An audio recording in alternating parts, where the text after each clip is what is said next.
to Burgess, he's in to score. First try of the night for the Wigan Warriors. Smith putting it down towards Minatillo. It bounces, it's a try, is it? It's a try over there for Charnley. Picked up by Farrell. Farrell running an arc-like route around the outside. There's a chance on. He'll go in and score again, Charnley. Charnley gets his second try of the night. Led in by Ray Warren calling the action between Sydney Roosters and, of course, our Wigan Warriors. That was back in 2014 from Channel 9 coverage. Well, this is episode 3 of the 1872 podcast. Coming up on this episode, we discuss the return to Wigan of John Bateman, the disruption caused by COVID-19 to the greatest sport in the world, the resumption of the NRL, big Super League signings despite financial concerns, and much more. But before we get straight into the conversation with my good friend James, first I need to tell you about Comp3 Interactive.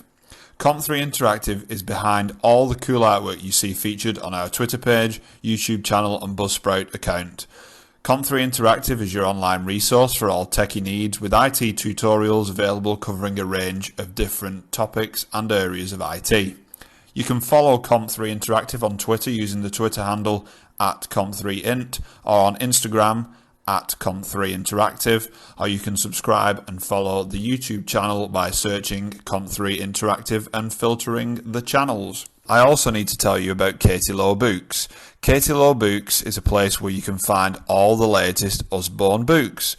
The books cover multiple age ranges from babies to young adults, covering genres such as non-fiction, fiction, education, activities, mental health and well-being. We recently invested in a few educational books for my 5-year-old and she loves them, so I'd highly recommend. You can check out Katie Lowe Books on Facebook by simply searching Katie Lowe Books, or also on Instagram @Katie Lowe Books. Right, let's get straight to the action then. We've been away for a little bit. Obviously first we were having a bit of a scheduling clash and a few technical issues that we experienced, because we do like doing this face to face, don't we, in the sense that we feel it works better when we've got a mic each and we're sort of sat opposite one another and we're just... You can take those cues. Yeah, you can take the cues, can't you, better, and it feeds better like sitting opposite the person. But obviously, these strange times put a delay on things. As I've just sent to you a snap in my makeshift kind of podcast bunker.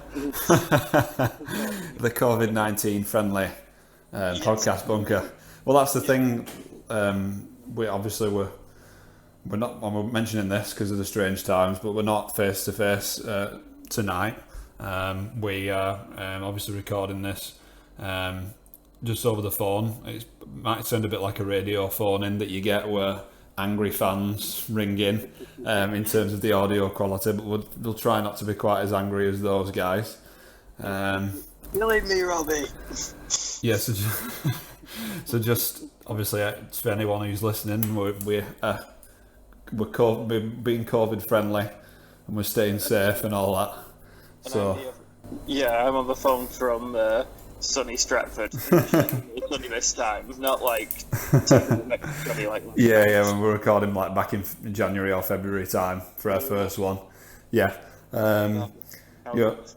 I'm not too sure when this will go out. I was thinking Thursday or Friday this week, but obviously we're recording this. It's Monday the 6th of July. It's just after 8:30 in the evening. Now I've not, just as I mentioned in the last episode, now I've not got to just worry about having one child that goes to bed. We've now got 2. So yeah, little baby Rafi was born after the day after we recorded the last episode. Oh, that's so crazy when you put it like that. Yeah, you like. I think I got my news around about the time of like the first one, maybe.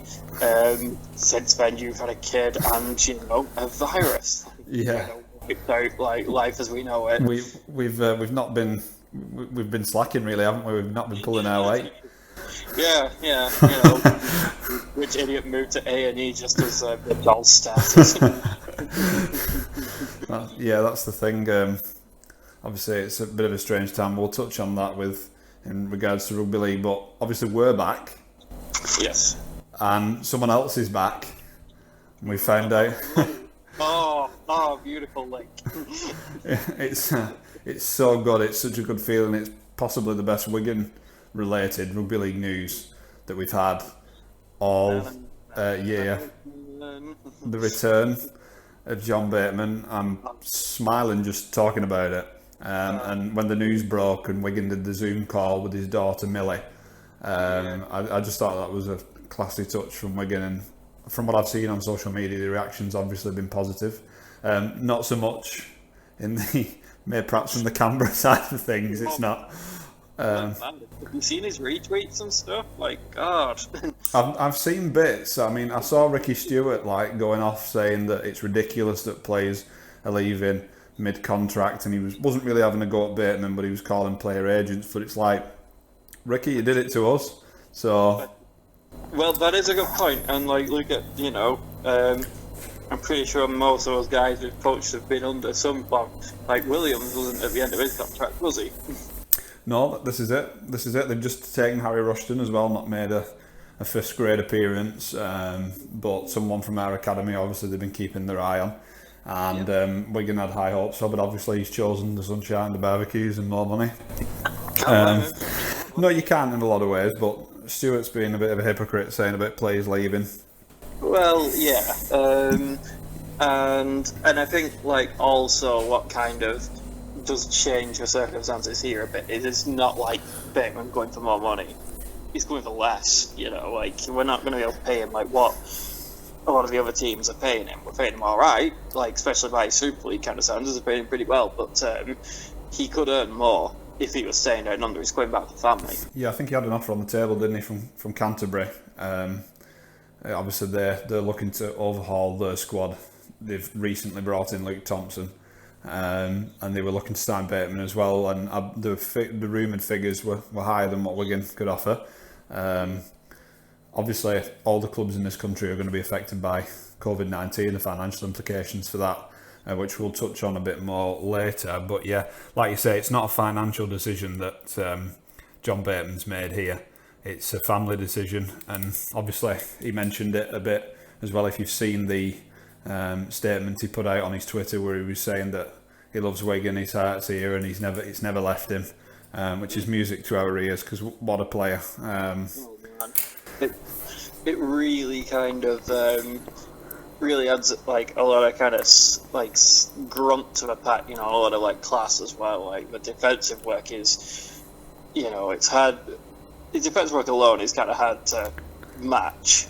He brings so much line speed, and he doesn't miss. And but obviously on top of that, his yardage is good. He's always bursting tackles. His offloads are great. He doesn't stop working. His leg drive's fantastic, and he's always looking for the offloads. He's hitting out wide. He's dangerous in the middle. He's one of the closest you'll get to a complete forward. It's the influence as well that he has on the players around him as well. He's got that. He hates losing.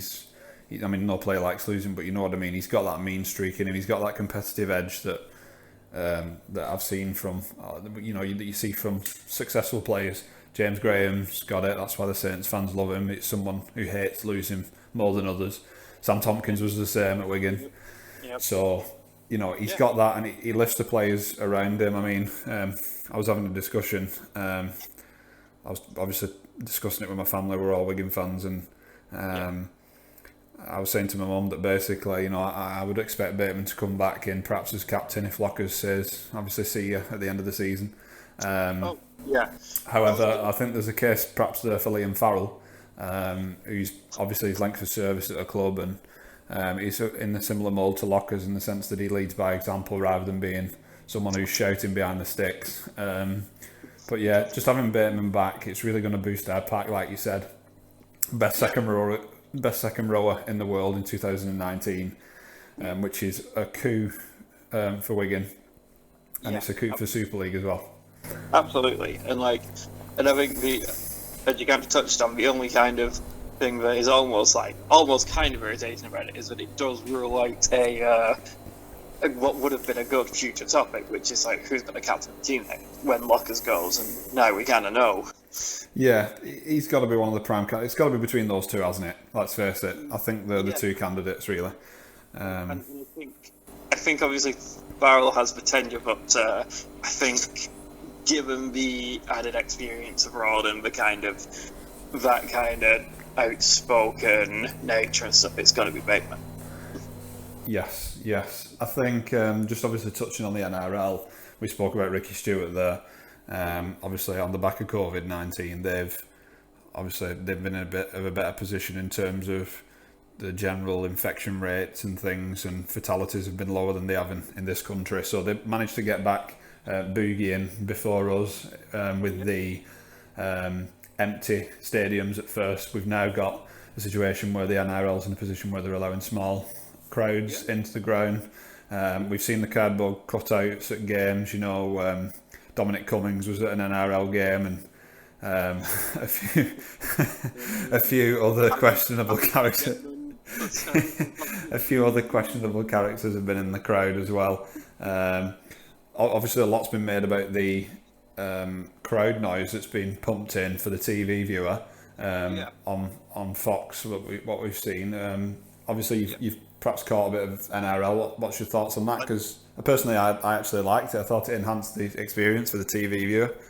Me too, absolutely. I think seeing the games kind of just before the season ended and we weren't having the crowds in, it had that kind of training park feel to it, whereas like the crowds, at least like you say, for the viewer, it kind of, you almost forgot, I think, which is the best thing you can say. Like they shied away from like crowd shots, which was good, and kind of, you can just see the cutouts, but the noise really made it feel more like a proper game that was being played in front of a crowd. Like, I think it did what they were aiming to really well, and it helped me get more engaged, because you kind of realise that it really does add so much more to a match when you can actually hear a crowd responding. It was like when Andrew Voss, I saw an interview with him after the week 1 or 2 of the NRL his return, and he was saying that it helped him as a commentator with the crowd noise, because the players can't hear it, but the commentators could hear it, and it really helped him to call the game in a better fashion because of this faux crowd noise, shall we say. It did add to the experience for sure as a TV viewer. Absolutely.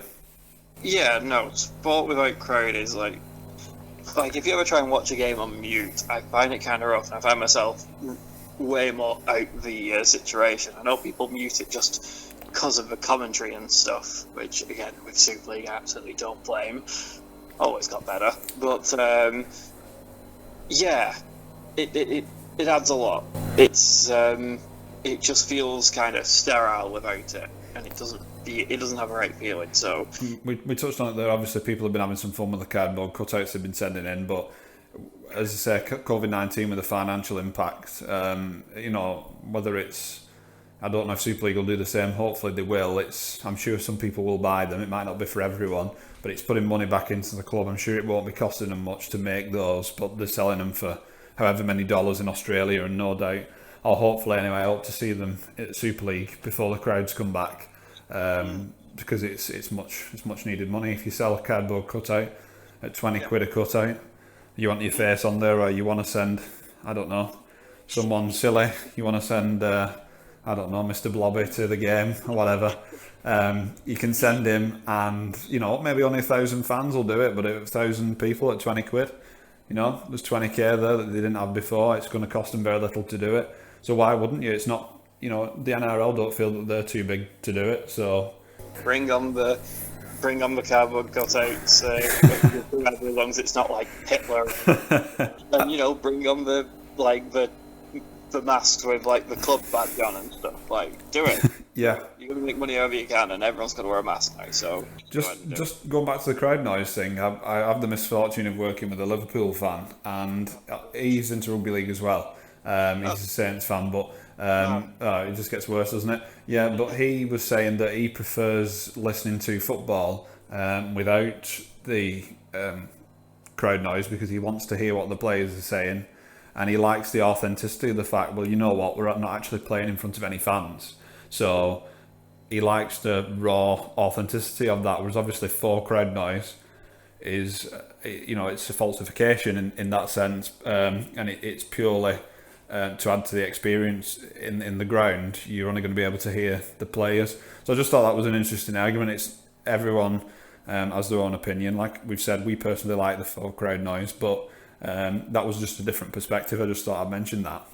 Yeah, I mean that is an interesting point, but like, I don't know, like, for all, where I said before, it just feels like a very sterile environment without it, I think, and it's for me, it does kind of add to a spectacle, even if it's just kind of suspension of disbelief or whatever for a moment. You want to just kind of forget that everything's terrible and that, there's an awful virus kind of like ravaging the world. It's nice to forget for a bit and to just kind of hear that noise, and there's times where I've forgot that there aren't actual crowds in the stadium, so it's done its job. Yeah, it's a bit more escapist, isn't it? Just sticking with the NRL, obviously we've seen that George Williams has gone over there, and he's with the collection of ex-Wiganers that are there. Obviously Bateman, we know, is coming back, which we're all delighted about. George Williams is there. He's one of the top assisters in the NRL, which I'm particularly pleased to see. He got his first try at the weekend against the terrible St George side. But he's been impressive. He's been winning rave reviews from people like Michael Ennis, Paul Gallen, Cooper Cronk, and such like. But obviously there was people over here, we've touched on this previously, who said he wasn't good enough for Wigan. We do have very high standards, but I mean, he's winning rave reviews over there. I mean, my favourite one of those is, I'm laughing saying it because it's absolutely laughable. My favourite one of those from the fans is, I need a halfback that does more than score tries and assists. Well, and they're referring to his organisational skills there, but if you're putting assists on for someone, whether it's passing or kicking, which we've seen him put quite a few kicks through in the NRL, precise kicks which have led to tries. Yeah. To a certain extent, that is organising the team, because you're obviously running plays or coming up with something. Sometimes it is individual brilliance, don't get me wrong, that's getting that team around the field. To say completely lacks organisational skills, I think is wrong.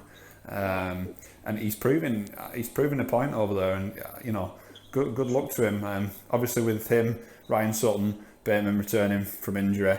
I know they've got a cluster of other English lads with Hodgson, Whitehead, and obviously they took Harry Rushton over for the future.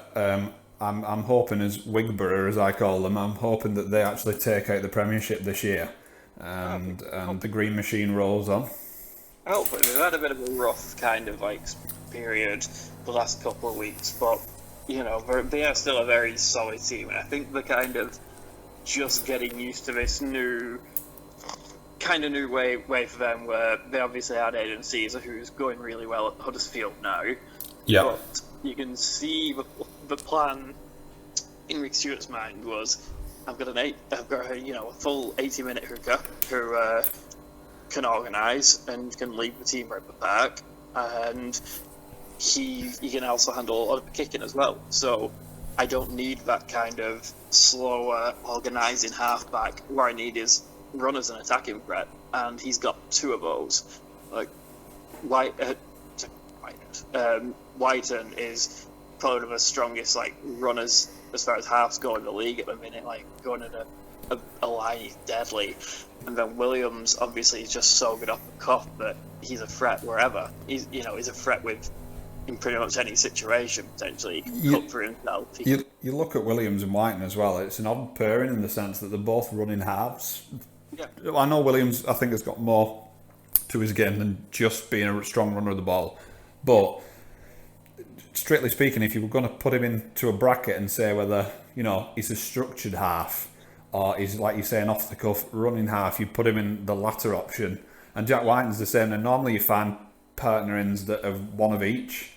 Yeah. Coaches like to put one of each in. You've got your traditional sort of structured, organising, half-back, perhaps the kicker in the team, such as Matty Smith at Wigan, and then you've got sort of the more off-the-cuff player who can produce something.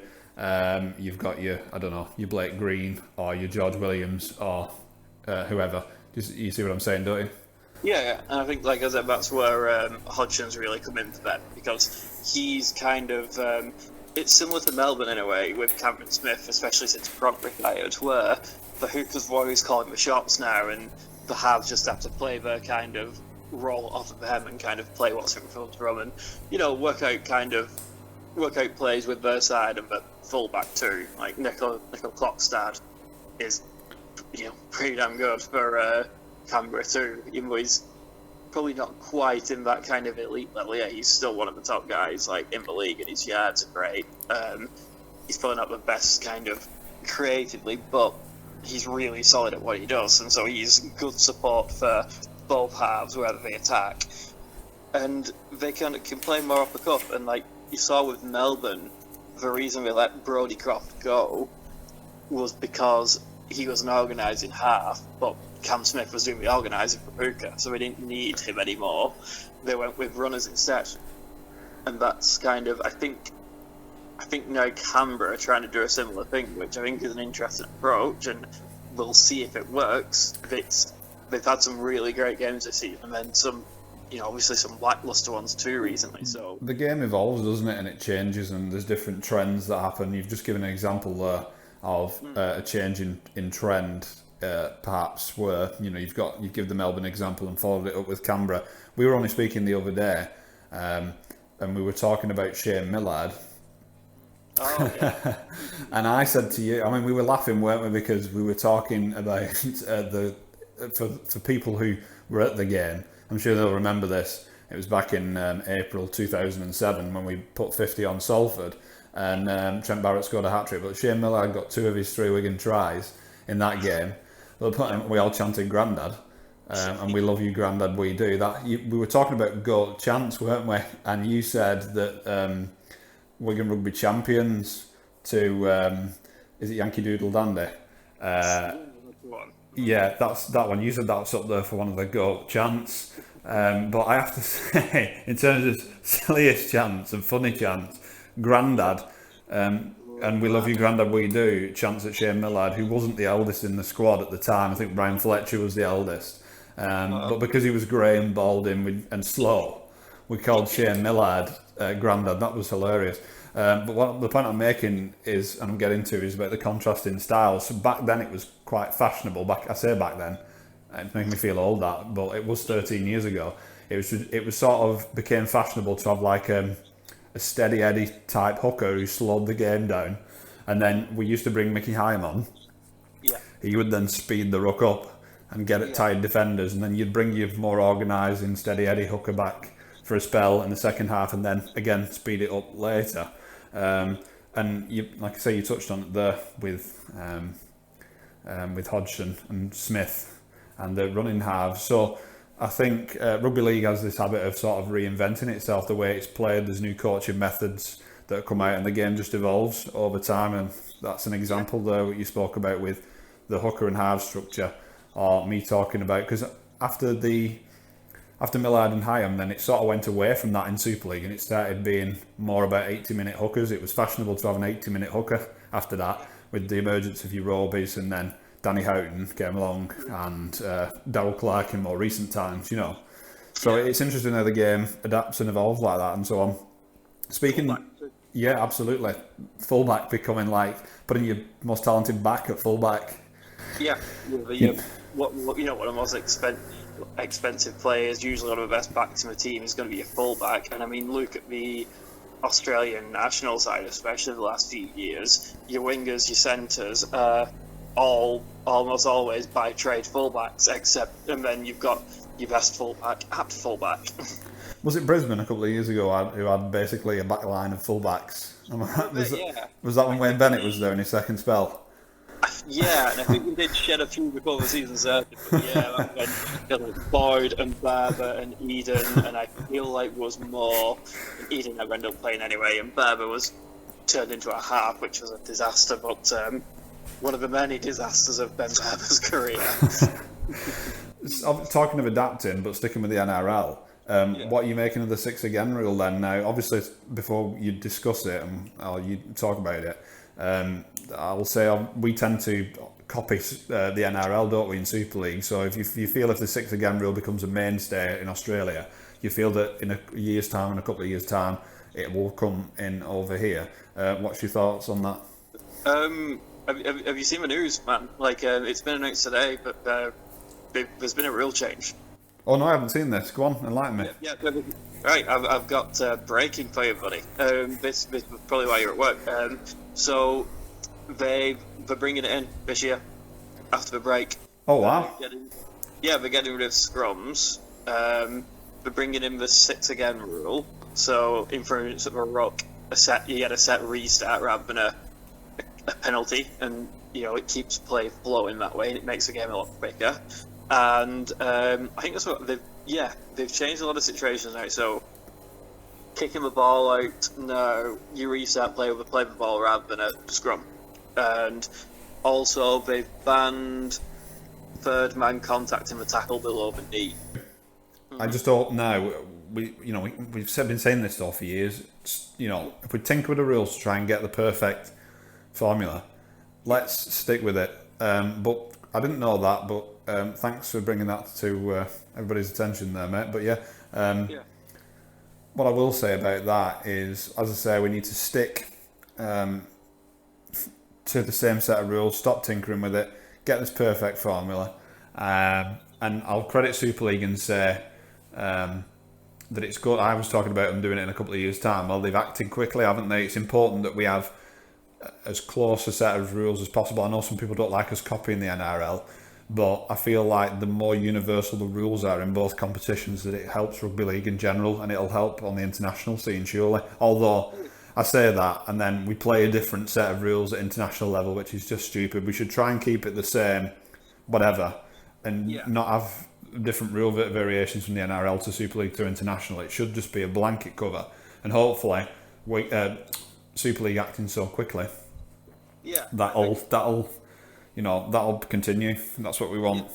It'd be great if the Aussies wouldn't just kind of run roughshod like we do and just take off and decide we're going to change the rules of the game like on a whim, and then we're kind of left saying, "Well, hang on a minute, are you sure?" And then we get complaints about, like you said, the different rule sets in internationals and stuff, and it's like, well, stop just changing rules randomly. I think there should be more of a consensus on these things if you want to make the game actually international. Australia can't just change the rules. They tried it a couple of years ago with a players' union. I feel like the players' union sort of went away. I think it was headed up by John Wilkin, if I remember rightly. He was one of the main players. Now I've seen Gareth Carvell involved, and a couple of others who are heading up this. Talk to the players on it. They play the game. They're professionals. They're really skillful. They put the bodies on the line each week. They should definitely have a say in what we do. And I feel like they probably have that consultation in the NRL, but perhaps they don't as much as they should do over here. But hopefully with this players' union, that will change going forward.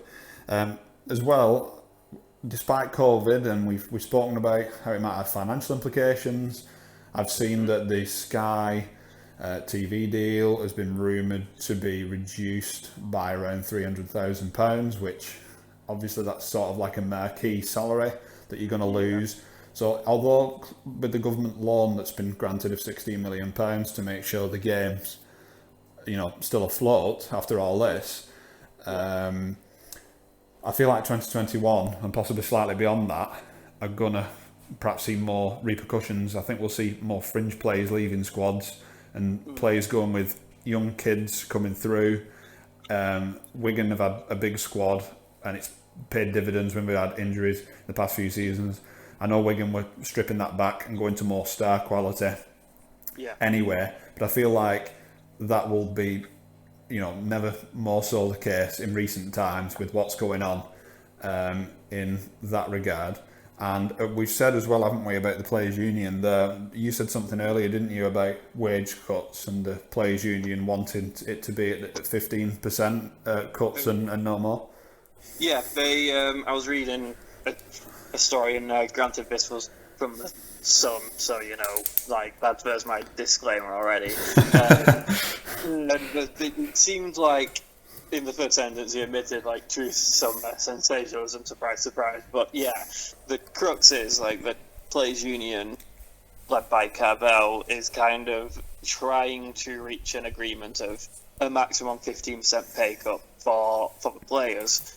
And there's discussions are still ongoing, and apparently they're mostly quite amicable, and everyone understands the difficulties, but some are more disgruntled than others, which I get, because strictly speaking, I think Super League as a whole is really kind of on sketchy ground with regards to A, instituting a blanket reduction in wages, and B, the behind the scenes threat to blackball any player that doesn't agree to it is not good. It's a very sketchy ground in a lot of ways, I think, and I think obviously the players need a game, and we need clubs, but at the same time they're the people that we are actually paying to see, and I think they have to be protected more than pretty much anything else. Is you have to protect talent. But you're right on that. I think I'm pleased, obviously, to hear that it's such an amicable situation at the moment. Obviously, you're going to have odd cases. I suppose it depends on lifestyles of certain players. Some players might find it easier than others to take. I mean, no one wants to take a wage cut, obviously, but to help the club out, some people might find it easier to take a wage cut. Obviously, being furloughed, as a lot of clubs have done, I imagine all the Super League clubs have taken advantage of that, as I'm sure they have. Players have had salaries reduced, has a lot of people who've been in the same circumstances. Like I say, hopefully that stays amicable for as long as possible, and we get a resolution that we can all sort of be as happy as possible with, to safeguard the future of the game, but also, as you say, if we could try and minimise the amount we cut back on to protect the players as well, that'll be an added bonus. It's going to be getting that balancing act right. Someone who didn't want to take a pay cut, I was just about to divert this, but I think you're going that way, was Luke Thompson. Now, we know it's been well publicised that his family own a haulage company or something like that, something of that type, and they're quite well off anyway. But we feel that he did what he did to force a move away from Saints. He says that he did it obviously to help St Helens because they weren't getting a fee for him at the end of the season, whereas this way the club got a fee, which is fair enough. I can see that, to be honest. That makes sense. But Saints obviously wanted to secure his services, keep them as per the original agreement till the end of the season. They haven't done. Clubs parted with him and by mutual consent, but it seemed a bit sour from the St Helens chairman's point of view. As we have with Bateman, despite all the COVID stuff and the financial impact, we brought Bateman in. Saints have moved very quickly, and they've brought James Graham in. What's your thoughts on that? Yeah, well, I think as far as it's concerned with Thompson, again, the situation for him really did seem like a no-brainer. He could either stay here at, so from the club perspective, Saints won't get a transfer fee for him at a time when they're hard up and Canterbury had the money to spend, so that kind of makes sense. But also, for him as a player, he can either stay here and play the rest of the season at a cut wage through no fault of his own, or anyone else's, to be fair. But there's no reason why he should have to kind of take that when there is a club offering to pay him not just his full wage, more than he's earning now for this season. It doesn't make any sense to him. There's no reason for him to accept that contract, and I'd imagine if he wanted, he could probably have played a bit more hardball and just gone, because you can't just change someone's contract like that and go to pay them more money. You just pay them less money, sorry. You can't just do that. He could have just declined altogether and his contract would have been void. So McManus can be kind of bitter about that if he wants, but ultimately it's kind of worked out okay for him. We get a transfer fee at a time where we need money. And also, saying that, they need money. At the same time, as you say, they've brought in a club legend, so at a time of a lot of financial strife, they do understand the importance of the roster and of getting that kind of star power in. So I feel like James Graham's been a bit lost since he left the Dogs. I feel like that St George side, if he wanted to win a grand final, because he hasn't done that yet, and obviously he's hoping to do that with Saints, and we'll obviously be doing everything we can to make sure he retires a loser. He's a born winner in the way he plays, but he's not won a grand final, is what I'm trying to say. But yeah, his career sort of looked lost when he left the Dogs and went to St George. Everyone looks lost at St George. It's not a good situation there. Like, they are awful.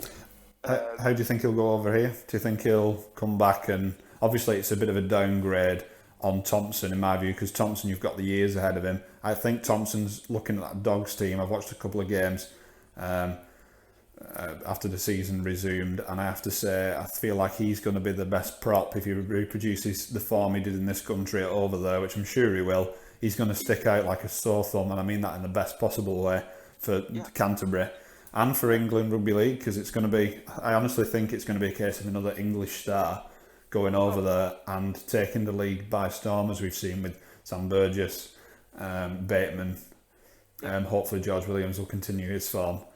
And now Whitehead's been quality as well, don't forget. Yeah.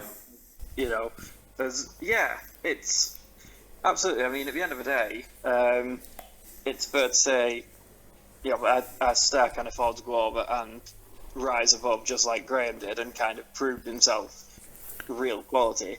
But you just have to look at the fact that Sutton has gone over.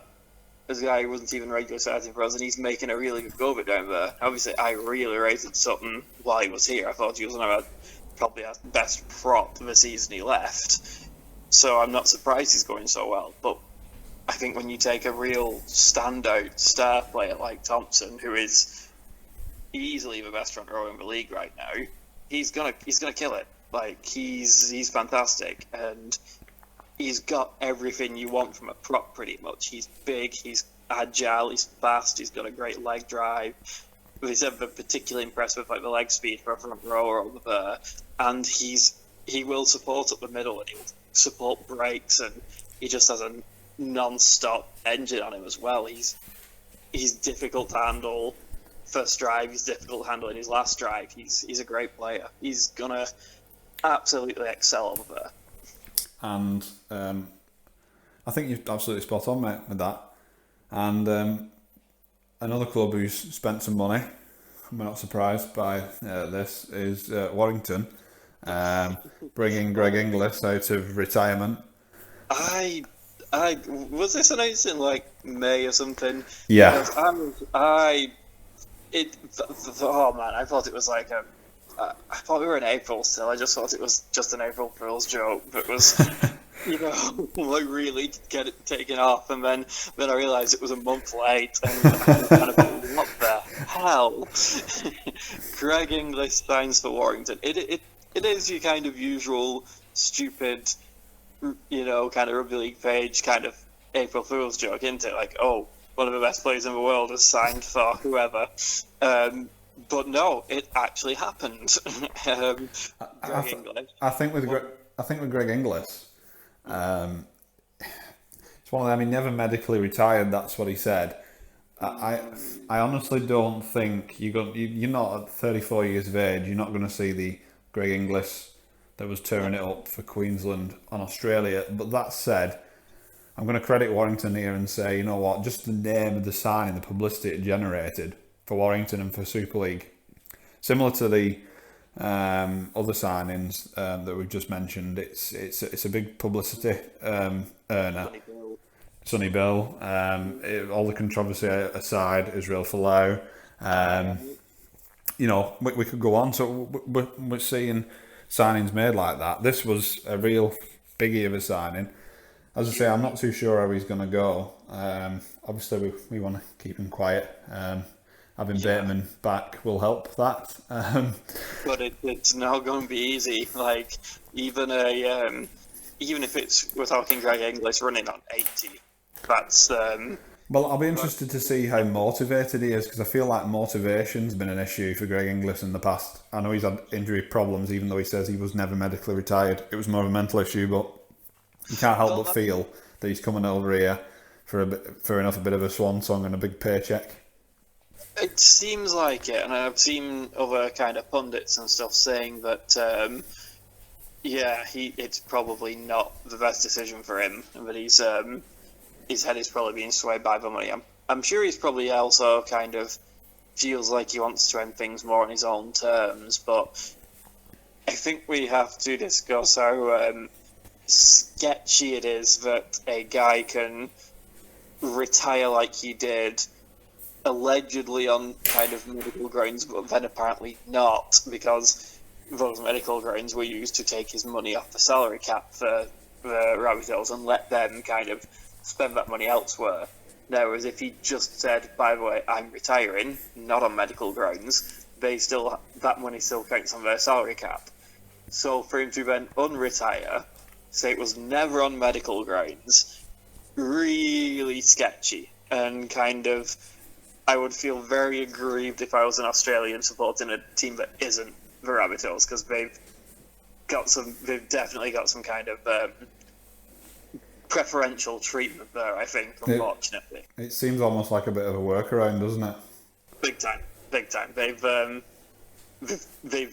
away with that one massively, and they should probably be penalised for it, to be honest. Yeah, I say the argument will be, though, if it's not against the rules and it's not written in the rules, and that's the rule, although it's unethical, it's technically not breaking the rules, is it?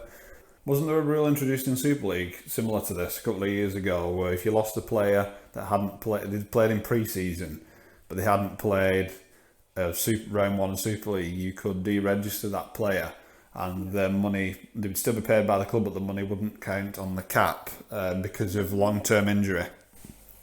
Yeah, and I'm trying to remember who that was brought in. Well, it was brought in down under as well, I believe. I think Wigan might have used it for Manfredi a couple of years ago, and I think I don't know if Warrington used it. I might be getting my timeline wrong here, but Kevin Brown, I'm sure, was the subject of that being used one year. Possibly Luke Gale as well at Cass. And I think, that's one. That was a big one. And I think that is kind of where this is open to more discussion with regard to kind of retiring players and taking money off the cap, because I think it is pretty fair when you are talking about salary cap sports, and obviously everyone takes risks when you put the player on a lot of money, but when they do kind of get injured for just freak circumstances, I think you do kind of have to start looking at, well, how fair is it to just totally ruin a club, give them no relief whatsoever for something that's kind of been out of their control? I think you can kind of be black and white about it and say no kind of dispensation at all, or you can kind of look risk and say, yeah, we get it. We get it. It's difficult and there's a lot of kind of technicalities to work out. But I think, given that how brutal league is and how easy it is to get injured playing league, I think you do have to be more realistic about cap dispensation. Yeah, perhaps you're right. Some things aren't necessarily black or white, are they? I think there's some grey area there, and as you say, caveats in the salary cap to allow for this sort of thing. But what we're saying there with South is this, as you've touched on, they've sort of, you feel, had preferential treatment. We'll move on from that now. We were speaking a bit before we went live with this. We were talking about the promotion and relegation situation at the, up from the Championship and down from Super League. The decision for that, I'm right in saying, has been deferred, hasn't it? A final decision on that and how that's going to work. But I don't know about you, but all the reports I've read, even though there's been nothing official yet, sort of seems to suggest there's going to be no relegation for this season. So Toronto, which we touched on the last episode of the 1872 pod, when we said, or I certainly advocated, and I think you agreed, that Toronto should have had dispensation in that regard anyway and should have been exempt from relegation. At the time, it was something I hadn't thought much about, but I think it is, when I thought about it a bit more after the fact, I kind of realised I probably didn't contribute much to that, but I think, like you said, like when Catalan had, was it 3 years with no relegation to steady themselves? Yeah, they really built, didn't they? That's what we'd like Toronto to do. Yeah, I think that's absolutely fair, because you have to look at it realistically. This is a team with no academy. With as small a squad as it is. And I think this is again where you have to look at some kind of, cap relief for a team that can't just pluck players from the academy yet, because they're still building one. They're still building an amateur rugby league scene in that area. Now, I know there's talks of other clubs already in that kind of area, which is nice to see. But it's the Ottawa Aces who announced Laurent Freycinet, the former Catalan. You bring Catalan Dragons into the picture. Former Catalan Dragons head coach. Who I'd be choosing, but Well, it's. I don't know if they're trying to. I don't know in Ottawa. I know that the French. There's a French province, obviously in Canada. That's fair.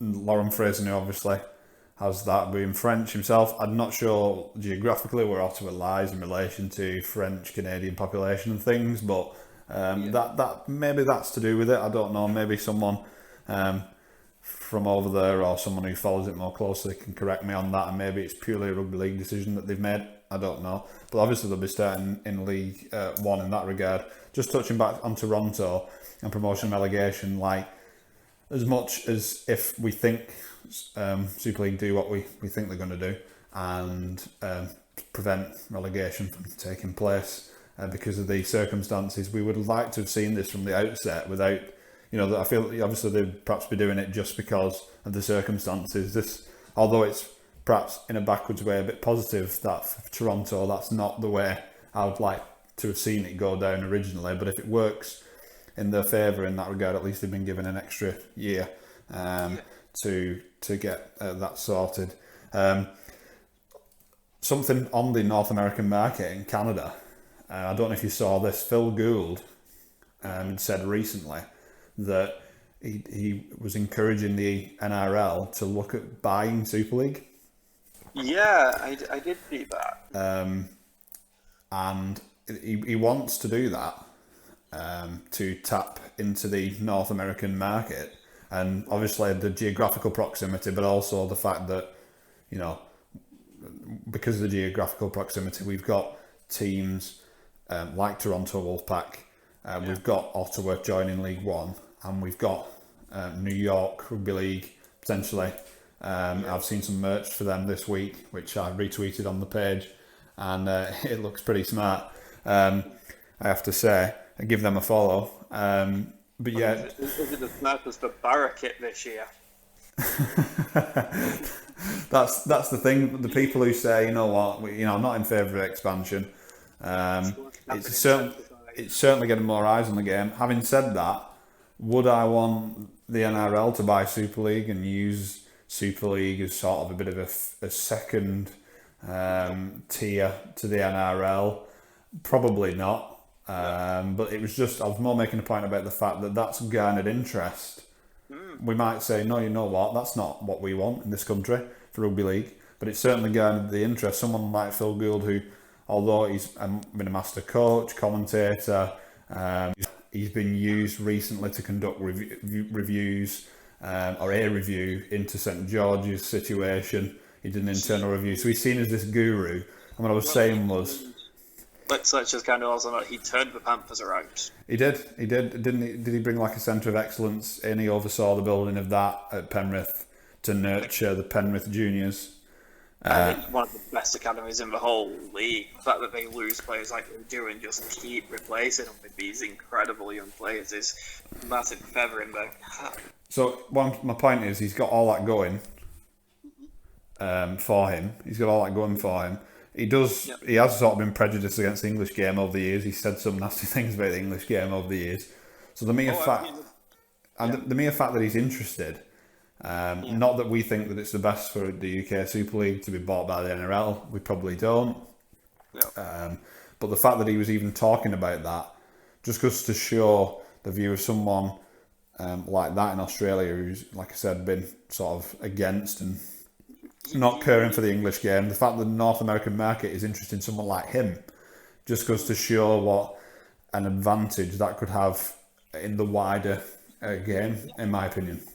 Absolutely, and it shouldn't be such a controversial point that, like, no, New York and Toronto and Ottawa and whatnot just offer much stronger value in the market than a lot of these other clubs. And at a time where, again, financially the league is really struggling, it shows the issues of us being so kind of insular. And, you know, you have to expand the game. You have to keep growing the game, or else it's going to die. The fact that Gus Gould recognises that is, like you said, a sign that we are doing things right in a lot of ways. We have tapped into a potentially really powerful market there, because if it does grow in America, that's enormous, you know. We have to kind of... I do think we need to push that as much as we can, because it is a massive kind of feather in the cap for Super League and for the game, because ultimately, we've seen a lot of chairmen saying recently, we're in a bad situation financially because of COVID. There's a lot of clubs been really struggling, and it's a worrying sign that we are probably on the precipice a lot of the time. And I think we need to expand the game. It's not a case of shall we or shall we not. It's we're going to get left behind. And do you really want Union to get that foothold before we do? This is it. We want to seize the day on that one, don't we? We want to get ahead. We don't want, for far too long we've sort of not taken it by the scruff of the neck and gone for something like that. And I honestly think that the sooner we can capitalise and grow in that way, then it'll be to the benefit of everyone, not just the clubs who are perhaps in North America or in these expansion areas. It will be to the benefit of everybody. Yeah, well, I think, personally, like, if we kind of piddle about kind of looking at ways of creating an all-encompassing, like, Cumbrian squad that'll link up the main people and give them a Super League side, and lose out on kind of expanding that American market, which is a market that does not care about rugby union right now.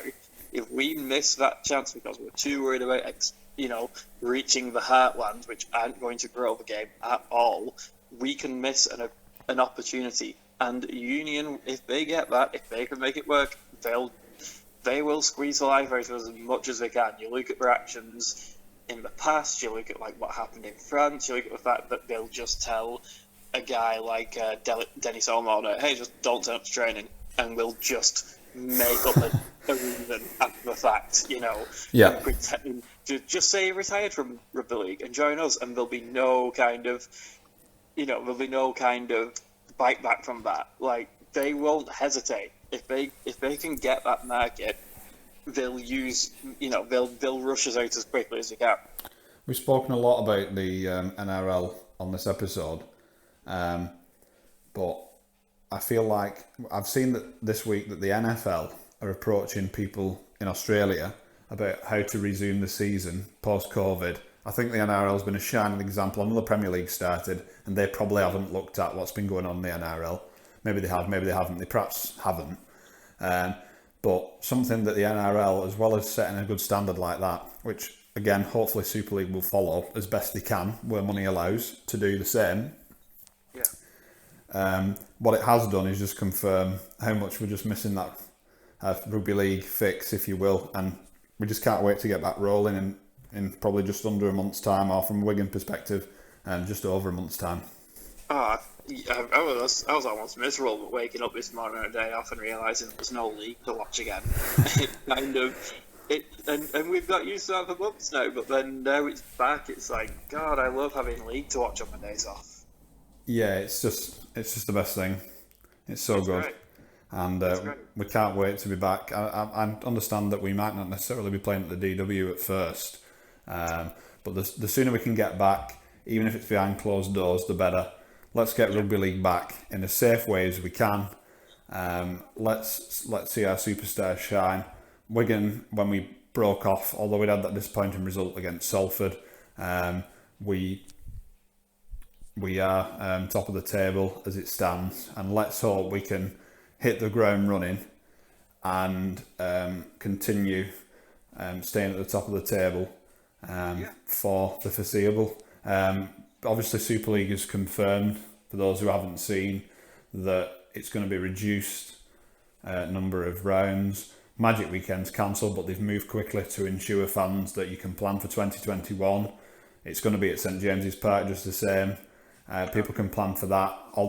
They cancelled the Ashes series, but at least we know that the grand final is going to be at the back end of November, which again is going to have a knock-on effect on the off-season and the start of the 2021 season.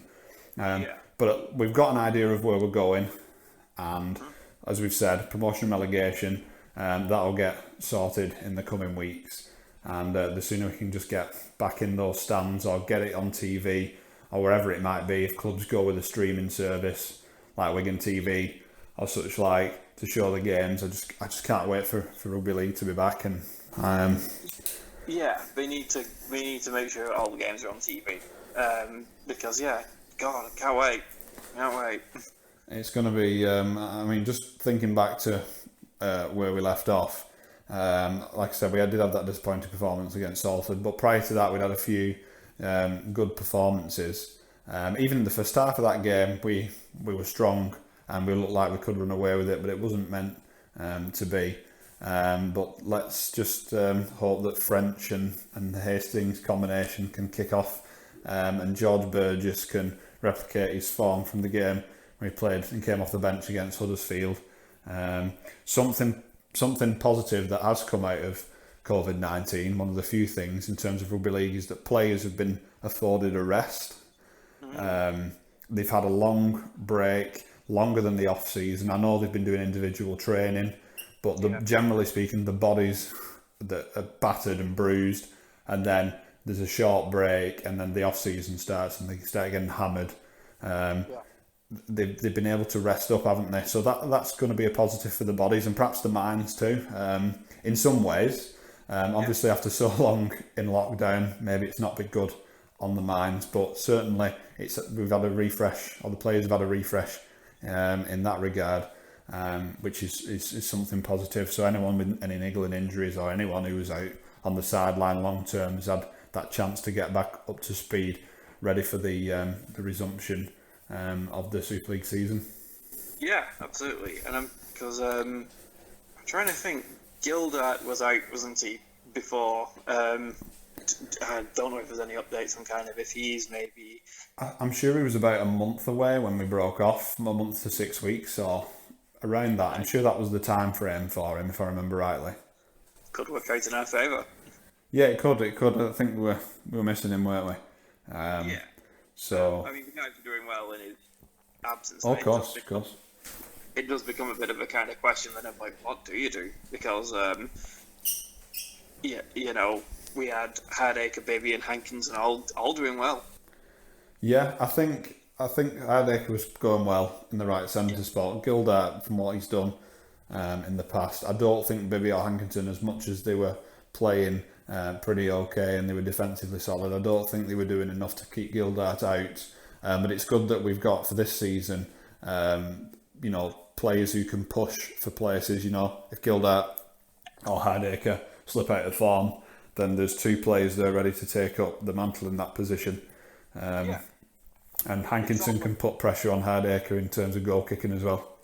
Yeah, it's all about competition spots. Like some of the biggest things you can have on any league team is just enough competition for any position. And we've got that, even though we've lost some fringe players. I've seen Escaré, obviously during all this, has left by mutual consent. and he thanked the fans and coaches and things for his spell at Wigan, including obviously winning the World Club Challenge in 2017 and the Super League. Yeah.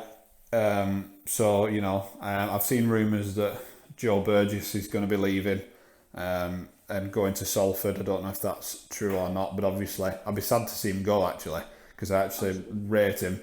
But he's not. He's been out of form for a bit now. Marshall's been a star winger for a couple of seasons, and Manfredi's back, and obviously we're hoping he can stay fit and play to his potential.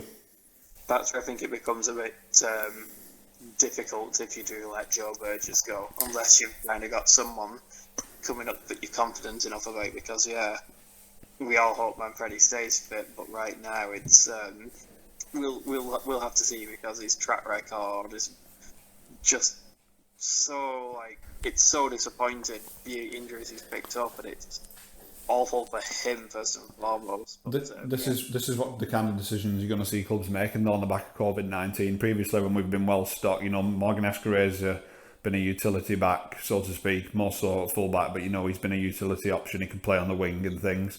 Burgess, Manfredi and Marshall, it's three high, you know, we had Davis before that, 4 top wingers really, and you start having to make difficult decisions on who you keep.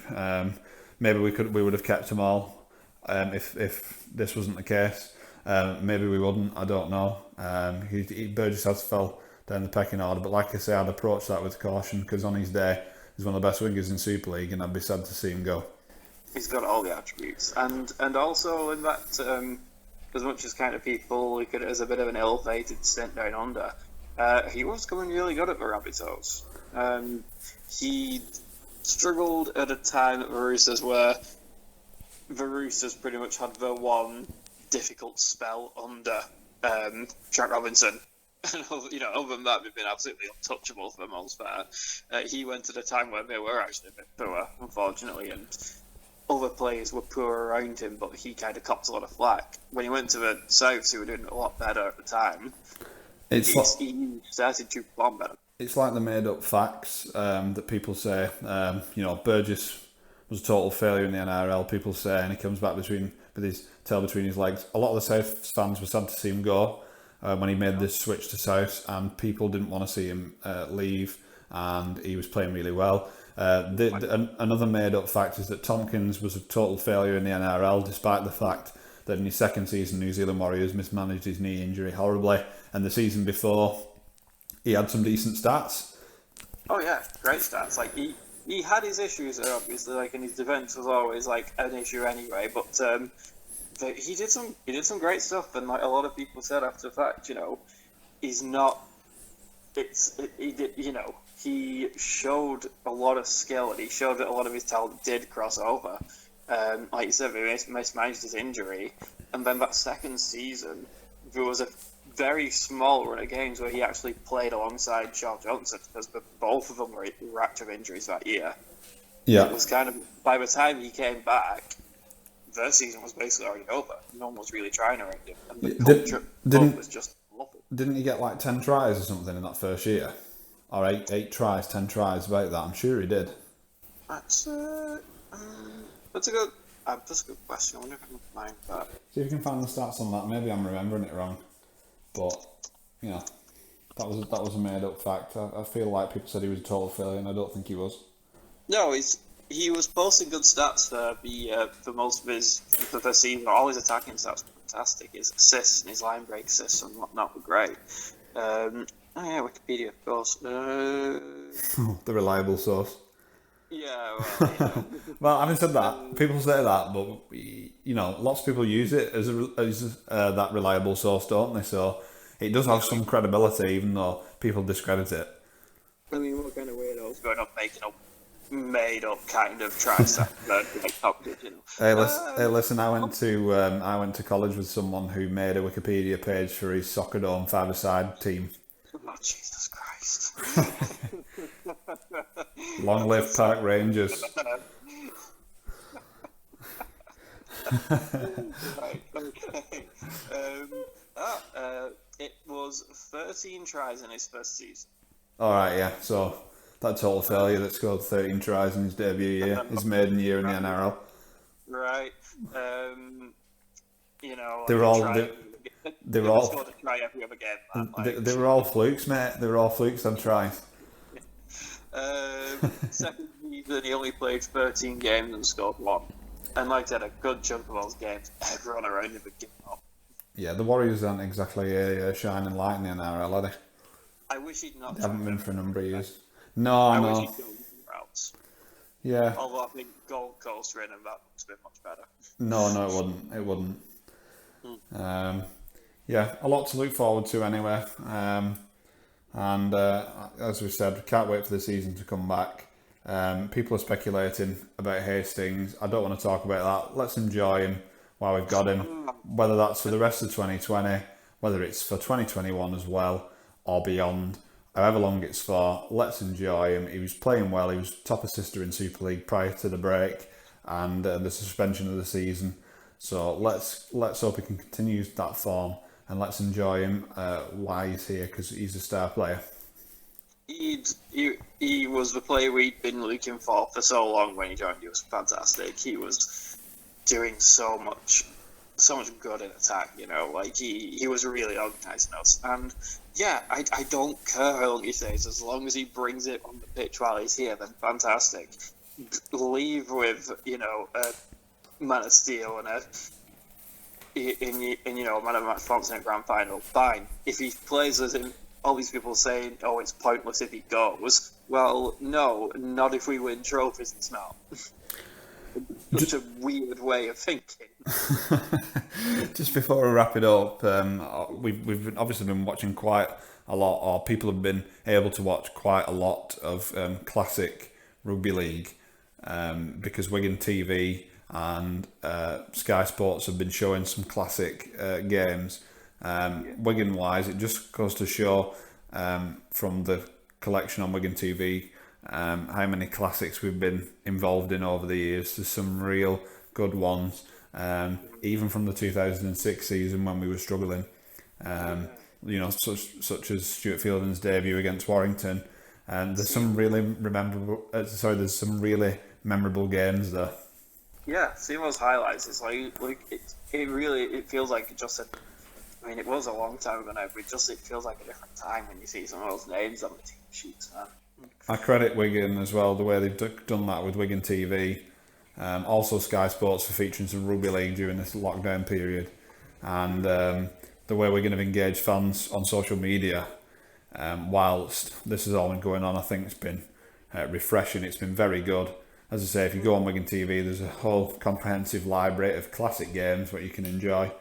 And just to finish on a positive note as well, while we're on the positives, Mossy Masai, he's walking again, and that's just amazing, isn't it? Yep, it's fantastic. Was that video where we're playing Angels by Robbie Williams, and he was able to kind of power himself across the room and turn it off. So, like, that's incredible. That's just good, man.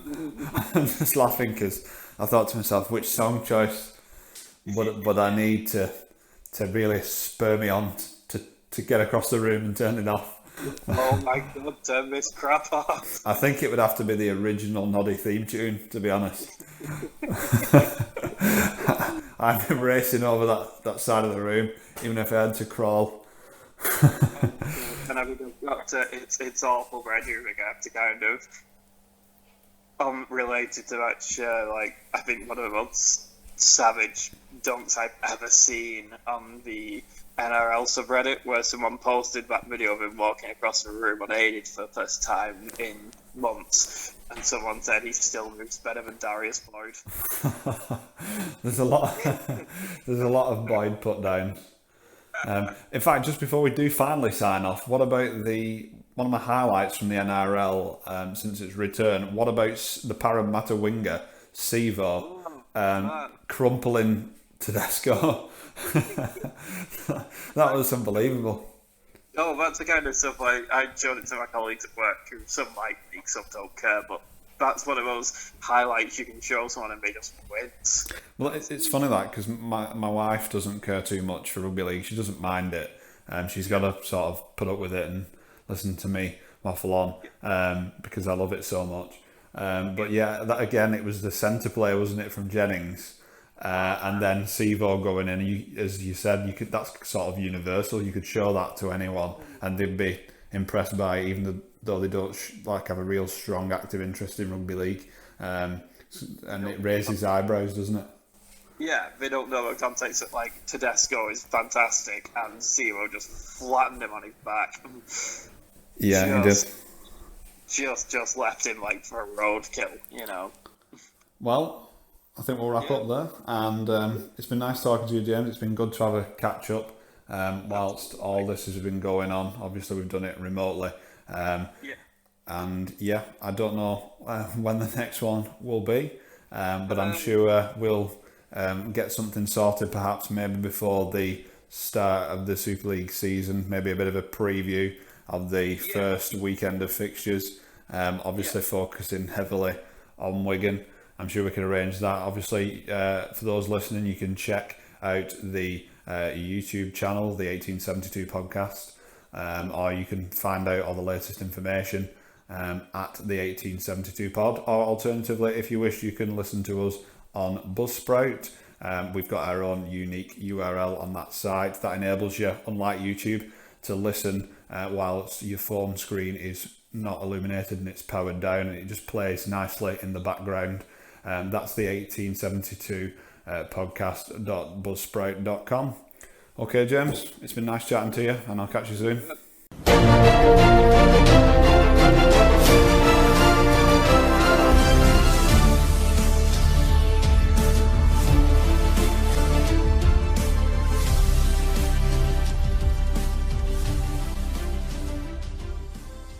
Yeah, breaking news. An audacious bid. I've just jumped back into a podcast bunker. You need to fasten your seatbelts for this one. I think there's an explosion going off over, in some people's minds anyway. But yeah, what an interesting sort of out of nowhere situation and statement that Wigan put out, basically saying that they're hoping to secure external investment to make a bid, like I said, in conjunction with others, to buy Wigan Athletic and bring both clubs under one ownership, including the stadium. And obviously the idea, I think, would be, if the bid was successful, that both clubs operate separately and have the training facilities and everything kept separate, but where possible, perhaps share costs more effectively. I can only see this being advantageous to Wigan Warriors, to be honest. I don't know what you think about it. We'll get onto that in a sec. But yeah, I can sort of see it being advantageous. And although I've sort of been involved in the silly rivalry, the most pointless rivalry in history, I've seen it described as, in a sporting sense, because we're all from the same town. I know this will rub some people up the wrong way. But yeah, I think for me it's a good move. Hopefully it'll unite people. I certainly feel good about it, and it will put in the main this rivalry to bed. What are you thinking, Matt? Hopefully. I mean, I guess we'll just quickly kind of run down the background. So I'm sure most people know, but still, Wigan Athletic went into administration, really dodgy kind of situation with rumours of the kind of chairman, who I believe is from China, having kind of betting companies and stuff under his belt, and the rumours of a bet on Wigan Athletic to be relegated, the form improved, and then suddenly, miraculously, the funds were pulled about a week after a sale had happened. So, really weird, really strange situation. It kind of shows what a mess football is. The administrators have said that it's the strangest situation that they've come across. It seems it. It looks like an absolute cop. It's and I mean, don't get me wrong. It's awful and weird. I think it's always sad when a club goes into administration, because it's always mismanagement by, really, really rich people that I have very little sympathy for, but it hurts the people that support the club the most, and the people that work there, and the people that represent that club. It's them that get hurt by mismanagement, and in this case, it doesn't even seem to be that much mismanagement. It seems to be a legitimate just con. So that's awful. It's a really terrible situation. Now, obviously, Lenigan himself has previous experience running. Is it Oxford? Yeah, he had. I'm not sure the exact share, but I'm pretty sure he had a controlling share in Oxford United. I don't know too much about his stint there, how well it was received by the fans, but what I do know is obviously as Wigan fans, Ian Lenigan has basically transformed the club's fortunes around since he took over in 2007, and apart from the odd thing that, let's face it, no one's perfect, everything that he has done has had, in my opinion, perfect intentions, but not everything's come off perfectly, which is understandable. No. And he's been a fantastic owner for us. So Wigan Athletic, I've seen a few people comparing Ian Lenigan with Maurice Lindsay and others. I think he's totally different to Maurice. Maurice had his, I would say, more failings than Ian, but obviously he brought a big period of success in for Wigan Warriors, and I suppose he's a legend in that sense. But yeah, I think any Wigan Athletic fans out there could rest assured that if Lenigan was spearheading or certainly heavily involved in a takeover, then that the future would be on solid ground. He makes sensible decisions. He's not someone who would spend above his means, but at the same time, you've seen it with Wigan. Wigan Warriors. He's produced or overseen the production of more Wigan-based players and born players come through the academy. He's overseen the implementation of Michael Maguire and the culture change at Wigan Warriors, and the successful decade what we've just had and all that. So he did. He's 100% for me one of the best things that's ever happened to Wigan Warriors. As I say, I'm not a Tix fan. I never have been. I don't know if this will change it, but it might certainly sort of reduce my animosity towards those who show animosity towards Wigan Warriors. I think as rugby fans, perhaps we can rise above it a bit. Although this might seem biased, I feel like the dislike is more from their side than ours, although there is dislike on both sides. I've seen a few of their fans online saying that they would rather the club die and they start off again in the North West Counties League or similar than have Wigan Warriors involved in any way. I've got some great news to those people, because if Lenigan doesn't take over, that might well happen. Well, this is. I mean, I imagine there'll be other interested parties, but like I say, I think sporting wise, we've got the Borough of Wigan, and we've got a lot to be proud of. And like I say, I'm hoping that if this does come off, then it will unite people. I mean, think about shared season tickets and other initiatives, what we could do, and have one big Wigan sporting umbrella, if you like, because we have got a lot to be proud of as a town. Yeah, absolutely. Like it, there's no other town that's had FA Cup as well as Super League, Challenge Cup, etc. Like we both had very successful seasons in that period. Of Athletic Premier League, that's a massive success in its own right, just being up there. And yeah, like it's hopefully Lenigan can do a better job at uniting kind of the fan bases than Whelan did. I think it's kind of going to be an interesting situation with the shoe being on the other foot a bit compared to the Whelan takeover, all back when. And I think some people are I've seen some comments of, as long as the rugby lot will just talk about how they kind of pulled us out of a bad situation, and it's almost like the kind of sort of a leather base spent the last couple of years doing just that. But, as far as I'm concerned, it's just onwards and upwards, to be honest. Like, I think it's better if Wigan Athletic survive this and kind of, keep the current standing, hopefully, rather than having to, go down and start back again in the conference or whatever. Hopefully Lenigan can kind of put something together, save them, and it's better for the town, like it is. And no, I'm not going to become a Latics fan either. I don't really watch much football nowadays, but there's no ill will there, and I kind of agree that actually having a chairman involved does make me actually a bit more kind of, I don't know, I'm like warm to him slightly, I guess, because I think people are reading it wrong. Like we said about Wigan Warriors making a bid. This is obviously something that's been announced on the Wigan Warriors website, and Wigan Warriors have come out and basically said that we're interested in this involvement. But let's be honest, the involvement, the rugby club, when we strip it back, won't own the football club. This is about the owner of Wigan Warriors putting an audacious and very much local bid, which was a big focal point of that announcement,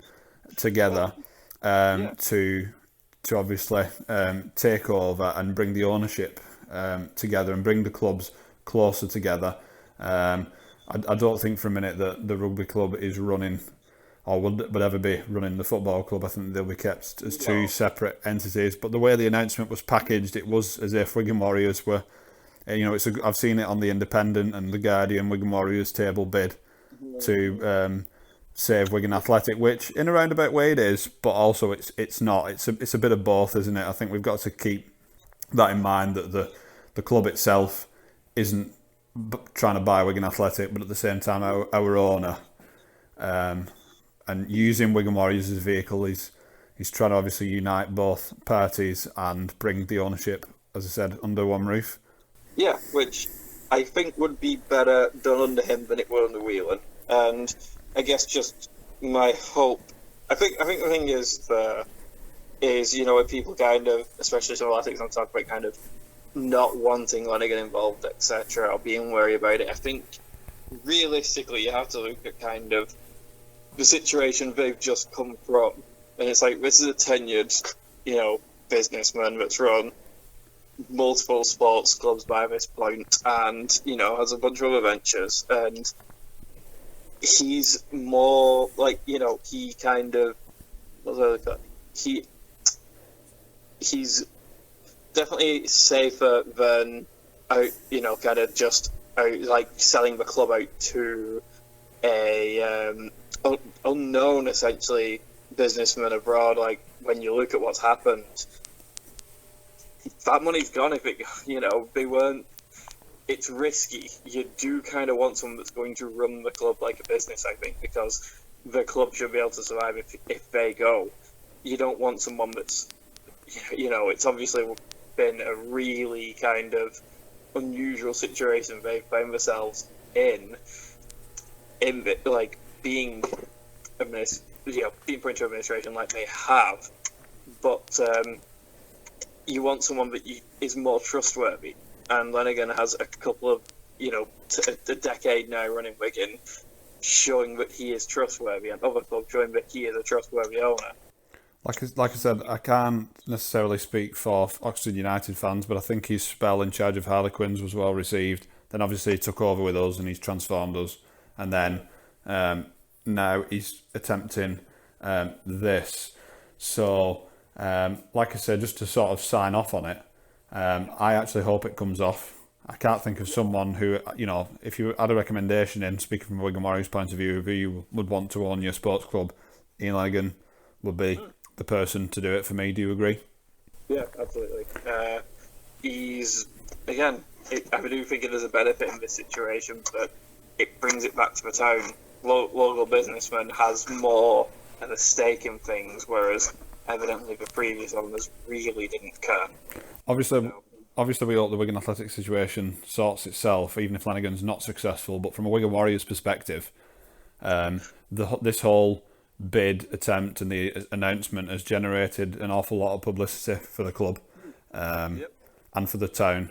So obviously Wigan Athletic weren't short of publicity when the news broke about their administration, but from Wigan Warriors' perspective, that can only be good as well, and for Rugby League as well, because obviously Rugby League's been mentioned rugby league club Wigan Warriors looks to save neighbours, I think was one of the headlines in the Independent. So yeah, so it'll be interesting. I'm sure we'll see more developments in the coming days and weeks, and no doubt we'll have to comment on it further. I guess one thing, one of the thoughts I've had, I'll just quickly sign up on this because I know it is addendum here that we're doing. I guess there is that concern that kind of we get pushed aside possibly if things really work with the football, but I'm just gonna say that's a nagging little concern, but I trust Lenigan has done right by the club so far. I trust he'd do the same. And I think it'd be well handled. You're always going to get fans that say, "Oh, they brought that star striker in. Where's our prop forward? That money for that star prop from the NRL, it's gone in the football club." And the football club is saying, "Oh, no wonder we're struggling this season. We needed a midfielder and a centre back, and they've gone and signed a marquee player who they've brought into the rugby club." So you're gonna get that, I think, from some fans. But on the whole, I'm excited about it. I kind of hope that even if he is involved in this kind of group, that he maybe has someone else oversee the football side, and he oversees rugby, or maybe even vice versa. You know. I think he will. Don't forget, he's got two sons there. Simon and Adrian Lenigan, who've been involved, I think, on and off with the sporting side of the Lenigan family company. So that'll be interesting to see how they factor into it, or if at all. But I'm thinking when our chairman perhaps gets too long in the tooth and he doesn't want to do it anymore, I'm sure he's got people in place now anyway, but I believe that perhaps one, if not both of his sons will be involved in some way, certainly at Wigan Warriors. That's my understanding of it anyway. Good. All right, mate. There's always the option of kind of appointing a Maurice Lindsay type, but we'll save that discussion for another time. Absolutely. Okay, mate. I'll catch you soon. Okay,